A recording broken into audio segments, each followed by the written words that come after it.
I think everyone has something that they think they're going to be judged for, whether that's acne on their face, a bulge in their belly. But having a disability, it's a hard one, because how do you tell someone that? What do you say, and how are they going to react?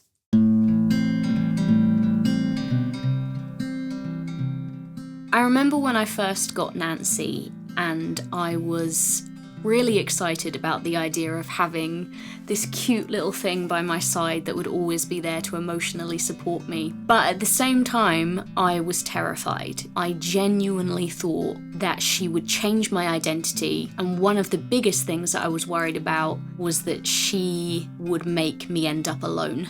I think I thought people would judge me because a lot of people do have this association with a guide dog where it makes them think about somebody who has no sight but also can't do anything for themselves. And so thinking about being with someone like that makes them imagine that they would have to do everything for them. I think that comes from the misconception that, understandably, if you're sighted and you picture what it must be like to be blind, you imagine yourself being blind, you think, well, I wouldn't be able to do anything. I can't even begin to imagine what my life would be like.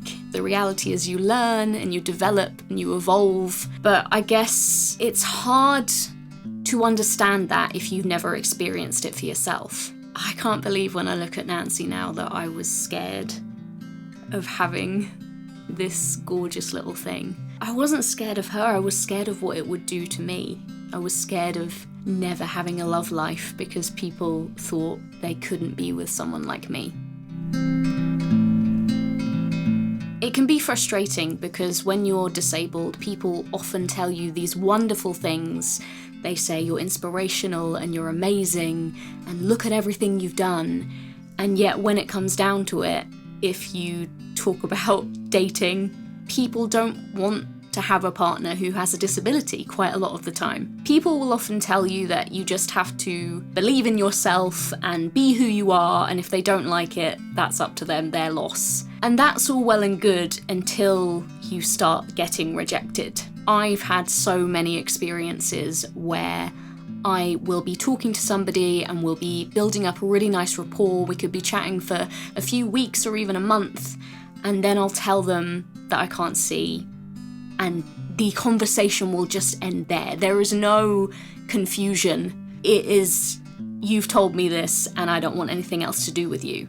And I don't care how self-confident you are. That happening time and time again is going to take its toll on you, and it's going to make you think, what if this is the thing that means I'm never going to find somebody? It's heartbreaking. It is so hard to feel like you have something about you that people are so scared of or so unsure about, or that makes them feel so uncomfortable that they can't even go there. They can't even take that chance. And it makes me sad to think about the people who were where I was when I was single, and I was so scared that I would never find anyone who would accept me for who I was. I just thought getting a guide dog would be another thing that I would have to tell them. It's bad enough having to let them know that I can't see, but now I also have a guide dog, which builds misconception onto misconception, and just that very vivid image of a person with an animal that has to help them along the street. I think a lot of people just think, well, if you need help just walking along the street, what else do you need help with? And they come up with the answer, everything. And the thing is, I know I'm not alone in this. I know you don't have to be disabled to have these kind of insecurities and doubts and feel like you are never gonna be enough for someone. And that's why I want to talk about this, and why I want to reach out to somebody who feels like that and tell this story, because I think it's so important, and it would have just been exactly what I needed to hear. I decided a few months after I got Nancy to add some pictures of her to my online profile. And they weren't pictures of her wearing her harness or in uniform. It was just cute pictures of Nancy, like everyday pictures like you might have of your pet. It was things like Nancy chasing a ball, Nancy curled up asleep in bed, Nancy licking my face off on my birthday. Really sweet things. Not every picture was of Nancy. There were some of me as well. They might as well have been a Nancy because the guys went wild for her. What I learned from that is everyone loves a lab, everyone loves a dog. I got so many messages from people just saying, your dog is so cute. I love your dog. Tell me more about your dog. It would have been nice if they'd have asked some questions about me, but anything to start a conversation, I guess. First messages on dating sites are hard. Either you're trying too little or you're trying too much. And it was around that time that I started talking to Josh, who is my partner now. Not that I knew that at the time. I was just naive Fern typing away to some random boy I'd never met. We were chatting and we messaged and we started talking on WhatsApp, flirting and all the fun stuff that you do when you start to meet somebody that you like. It must have been about a week before our first date when we decided to have a phone call. I really liked having a phone conversation with someone before I met them. How many times have you got all dressed up and gone to a really fancy, expensive restaurant just to realise that you have no chemistry with this person and you just don't know how to get away? Straight away, I knew that Josh was special because we spoke on that phone call for 2 hours.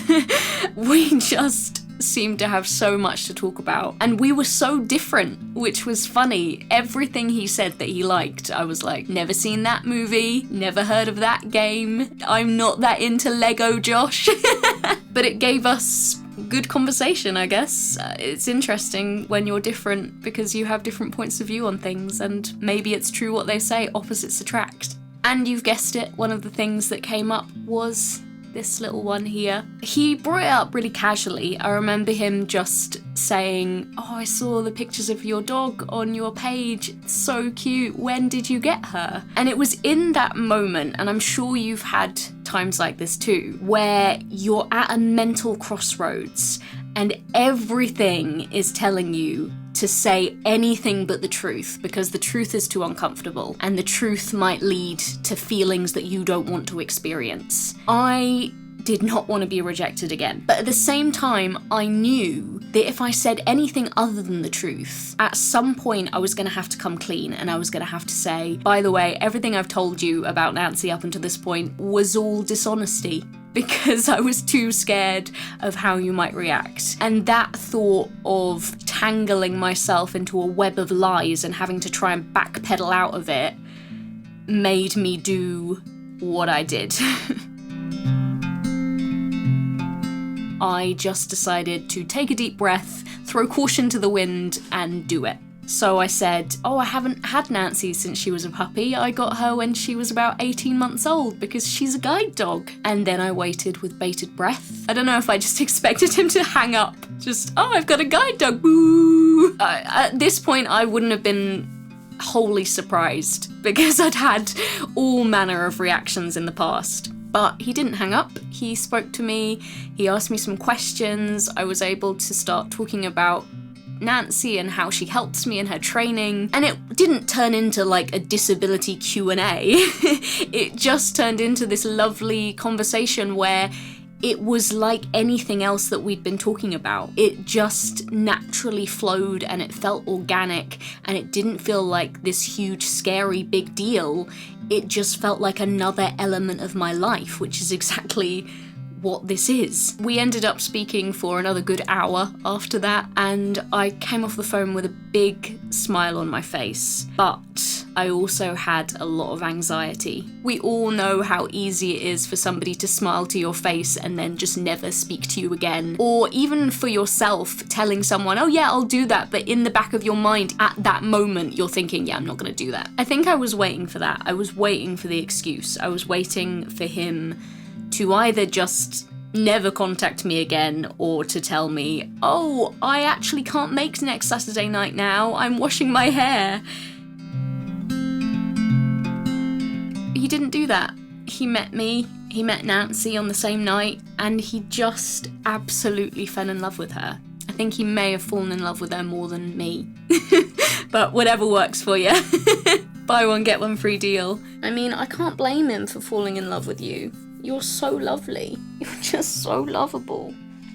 It just makes me feel incredibly guilty when I look at her to think, at one time I might have said, no, I don't want this in my life. I can't deal with this. And I want to say here that I know not every situation will end with this fairy tale ending. With me and Josh, it's just turned out that the thing I was most scared about has become one of the happiest parts of our relationship. But I know that's not the case for everyone, and I know that because I've been there a million times when it hasn't worked out. And if you're thinking, well, good for you, it's alright for you to sit there and say, we all lived happily ever after. I don't want you to think that. I want you to think, if she can do it, why can't I? If she can find that person, I can too, because I am telling you, there are people out there who will accept the things that scare the hell out of you. All of the things, whatever it is that you think nobody will ever love me because of this, you will find that person. And what I would encourage you to do is when you reach that crossroads, when it is so tempting to back away or to put up walls, to lie, to protect yourself, do what I did.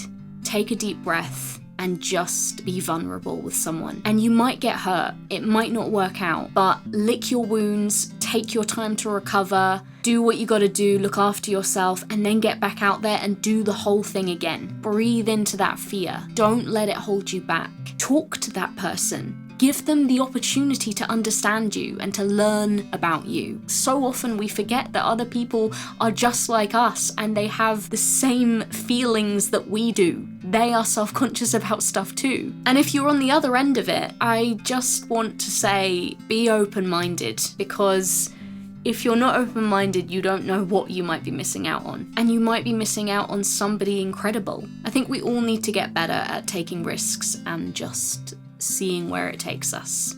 I hope this has helped you in some way. If you've enjoyed having Nancy here today and you'd like to see her more, do let me know. And if you want to hear how I felt when I first got Nancy, click on the link here and we will meet you there. You're gonna give me a kiss. Kisses. Hello.